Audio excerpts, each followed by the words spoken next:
Assalamualaikum warahmatullahi wabarakatuh. Salam sejahtera untuk kita semua. Perkenalkan, nama saya Jinju Sharon. Saya mahasiswa aktif Universitas Dan Nusantara, program studi akuntansi. Pada kesempatan kali ini, saya akan menjelaskan tentang visi misi, penentuan arah, tujuan perusahaan, dan corporate governance. Yang pertama, saya akan menjelaskan visi. Apa itu visi? Visi itu adalah penyataan aspiratif tentang apa yang ingin dicapai oleh organisasi dalam jangka panjang. Visi tidak hanya tentang pencapaian finansial, tetapi juga dampak organisasi terhadap masyarakat, industri, atau lingkungan. Lalu yang kedua, apa saja karakter pada visi? Yang pertama, visi itu memiliki karakter jangka panjang, yaitu menggambarkan masa depan yang ideal dalam 5, 10, atau bahkan 20 tahun ke depan. Yang kedua, ambisius namun realistis, yang artinya visi dapat menggambarkan tujuan yang dapat dicapai dengan usaha maksimal namun tetap realistis. Yang ketiga, menginspirasi, yaitu memotivasi semua pihak di dalam organisasi untuk bekerja menuju satu arah. Lalu, karakter yang terakhir adalah singkat dan mudah diingat. Visi memiliki kalimat yang sangat singkat dan mudah diingat, tidak lebih dari beberapa kalimat sehingga dapat dipahami dan diingat oleh semua pihak. Selanjutnya, bagaimana langkah-langkah dalam perumusan visi? Dalam perumusan visi dibagi menjadi 3 langkah-langkah. Yang pertama, yaitu mengidentifikasi nilai-nilai inti organisasi. Visi organisasi harus mencerminkan nilai-nilai inti yang menjadi dasar organisasi. Nilai-nilai ini adalah prinsip atau pandangan yang dianut oleh organisasi dalam menjalankan misinya, seperti integritas, inovasi, kolaborasi, atau keberlanjutan. Yang kedua, membayangkan masa depan yang diinginkan.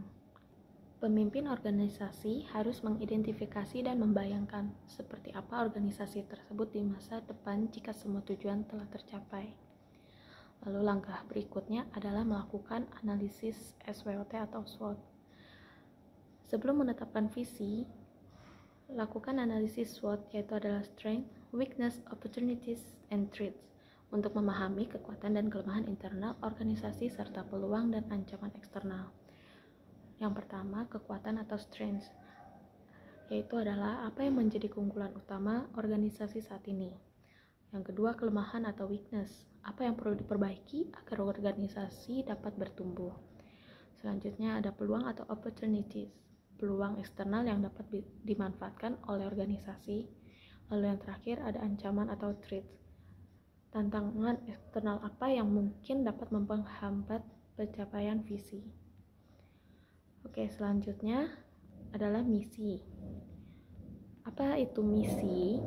Misi itu adalah langkah penting dalam perencanaan strategis karena misi menggambarkan tujuan utama dan peran organisasi dalam lingkungan secara lebih luas. Selanjutnya, langkah-langkah apa yang harus dilakukan dalam merumuskan misi? Dalam merumuskan misi terbagi menjadi 8 langkah. Yang pertama, terdapat identifikasi tujuan utama organisasi. Organisasi perlu memahami secara mendalam alasan keberadaannya. Yang kedua, identifikasi nilai-nilai inti. Nilai-nilai inti organisasi merupakan prinsip-prinsip yang mendasari semua tindakan dan keputusan yang diambil. Nilai-nilai ini menjadi fondasi dalam merumuskan misi. Yang ketiga, identifikasi audiens yang dilayani. Organisasi harus secara jelas mengidentifikasi siapa yang akan dilayani oleh operasional dan kegiatan mereka. Audisi ini berupa pelanggan, komunitas, pemangku kepentingan, atau kelompok tertentu. Yang keempat, merumuskan peran dan fungsi organisasi dengan menentukan apa yang dilakukan untuk mencapai tujuannya dan bagaimana fungsinya di masyarakat atau pasar yang lebih luas. Selanjutnya, tantangan apa yang akan dihadapi perusahaan ke depannya atau kemungkinan-kemungkinan yang akan dihadapi. Yang keenam, fokus jangka panjang. Misi organisasi harus mencerminkan visi jangka panjang, bukan hanya tentang apa yang dilakukan sekarang, tetapi juga aspirasi masa depan yang akan dicapai. Yang ketujuh, menyusun misi. Setelah seluruh komponen Setelah teridentifikasi, langkah berikutnya adalah menyusunnya menjadi pernyataan yang jelas, singkat, dan mudah dipahami. Pernyataan ini harus memuat tujuan, nilai, audiens yang dilayani, dan peran organisasi. Lalu langkah yang terakhir adalah uji konsistensi misi dan visi sesuai dengan strategi organisasi. Selanjutnya, merumuskan tujuan perusahaan. Dalam merumuskan tujuan perusahaan, hal yang harus dilakukan adalah analisis lingkungan internal dan eksternal. Lingkungan internal itu mencakup kekuatan dan kelemahan organisasi seperti sumber daya manusia, keuangan, teknologi, dan struktur organisasi. Lalu lingkungan eksternal itu mencakup peluang dan ancaman yang berasal dari luar organisasi seperti kondisi pasar, persaingan, regulasi, dan tren industri. Analisis ini dapat dilakukan melalui kerangka SWOT atau Strength, Weakness, Opportunities, and Threats untuk mengidentifikasi faktor-faktor yang dapat mempengaruhi tujuan perusahaan. Lalu, apa hubungannya visi, misi, dan tujuan? Secara garis besar, visi itu merupakan gambaran besar tentang masa depan yang ingin dicapai. Sedangkan misi merupakan pernyataan tentang bagaimana organisasi akan mencapai visinya tersebut. Lalu tujuan merupakan sasaran yang lebih spesifik dan terukur yang membantu organisasi untuk mencapai misinya dan pada akhirnya sesuai dengan visinya. Yang keempat, penentuan arah perusahaan. Menentukan arah perusahaan adalah proses strategis yang sangat penting untuk memastikan bahwa perusahaan bergerak menuju tujuan jangka panjang yang diinginkan. Arah perusahaan mencakup keputusan tentang bagaimana perusahaan akan berkembang, di sektor mana ia akan beroperasi, serta strategi apa yang akan digunakan untuk mencapai keberhasilan tersebut. Berikut adalah langkah-langkah untuk menentukan arah perusahaan. Yang pertama, menganalisis lingkungan internal dan eksternal. Menganalisis lingkungan internal melibatkan penilaian atas kekuatan, kelemahan, sumber daya, kompetisi inti, dan kapabilitas perusahaan. Evaluasi ini membantu perusahaan memahami apa yang sudah mereka kuasai dan area yang memerlukan perbaikan. Lalu analisis lingkungan eksternal. Analisis ini mencakup tren pasar, kondisi ekonomi, serta pesaing. Bagian yang kelima adalah corporate governance. Apa itu corporate governance? Corporate governance atau CG adalah tata kelola perusahaan yang merupakan sistem mengatur pengelolaan perusahaan secara profesional. CG terdiri dari proses kebijakan, aturan, kebiasaan, dan institusi yang mempengaruhi pengelolaan, pengarahan, dan pengontrolan perusahaan. Lalu, bagaimana penentuan corporate governance?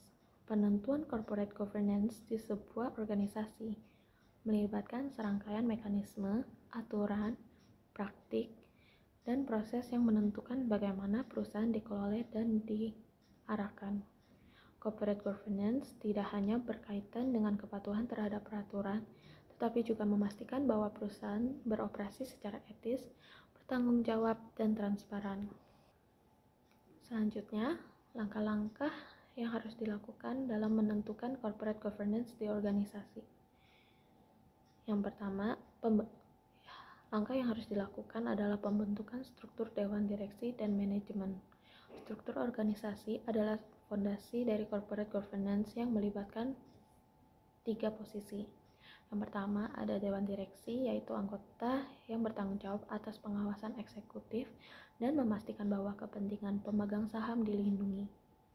Yang kedua ada manajemen eksekutif, yaitu berupa eksekutif senior seperti CEO atau CFO, bertanggung jawab atas pengelolaan sehari-hari perusahaan. Mereka melapor kepada dewan direksi.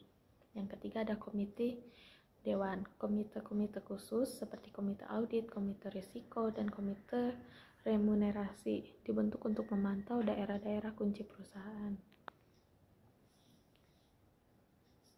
Yang terakhir, prinsip-prinsip corporate governance. Prinsip-prinsip ini menjadi pedoman dasar dalam menentukan corporate governance. Prinsip corporate governance terbagi menjadi 4. Yang pertama, ada akuntabilitas. Manajemen harus bertanggung jawab atas tindakan mereka kepada dewan direksi dan pemegang saham. Lalu yang kedua, transparansi. Semua keputusan manajemen harus dilakukan secara terbuka dan jelas, terutama yang berkaitan dengan keuangan dan operasi perusahaan. Yang ketiga, ada keadilan.